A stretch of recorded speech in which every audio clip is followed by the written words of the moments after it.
মাননীয় পীযুষ হাজৰিকা মহোদয় ইয়াত উপস্থিত হৈছিল, যেহেতু অহা 6 এপ্ৰিল আমাৰ দেশৰ তেজস্বী প্ৰধানমন্ত্ৰী হোজাই জিলাত পদাৰ্পণ কৰিব। তাৰ কাৰণে মই ভাবোঁ আমি হোজাই জিলাবাসী ৰাইজ আৰু লামডিং বিশেষকৈ লামডিং সমষ্টিৰ ৰাইজ গৌৰৱ অনুভৱ কৰি আছোঁ যে এনেকুৱা এজন ব্যক্তি আমাৰ হোজাই জিলাত আহিব 6 এপ্ৰিল।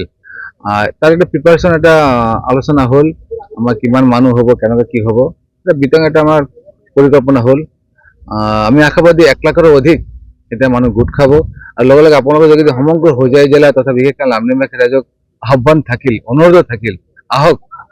দেশৰ বুলি নহয়, তেওঁ পৃথিৱীৰ এজন তেজস্বী প্ৰধানমন্ত্ৰী হয়, তেওঁ আমাৰ হোজাই জিলাত আহিব। তাৰ কাৰণে আমি সকলোৱে গৌৰৱ বোধ কৰোঁ।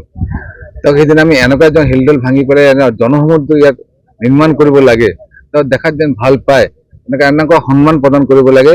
অহা দিন যেন আমি তেওঁৰ হাতটো শক্তিশালী কৰাৰ কাৰণে আমি সকলোৱে ওলাই আহিব লাগে। মোৰ আহ্বান থাকিল, অনুৰোধ থাকিল।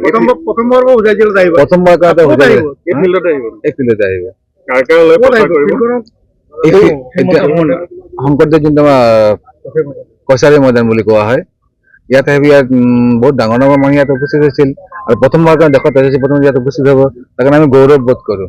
তিনিওটা আমাৰ NDA তিনিওটা সময়ত প্ৰাৰ্থীৰে হেৰি কৰিব প্ৰচাৰ আল্টিমেট নিৰ্বাচনী কেম্পিং তিনিজনৰে চলাব নে লামডিং সমষ্টি? নাই লামডিং নহয়, আমাৰ হোজাই জিলা চাগে আমাৰ ওচৰ পাশে যিবিলাক আমাৰ ডিমা আছে বা কাৰ্বি আংলং বা আমাৰ বহৰমপুৰ, নগাঁও, তেওঁলোকে ইয়াত থাকিব চাগে। ইয়াত কেইবাখন জিলা মানে সামৰি লৈছে। যিকোনো খবৰৰ বাবে যোগাযোগ কৰক আমাৰ এই নম্বৰত 9181 307 2221।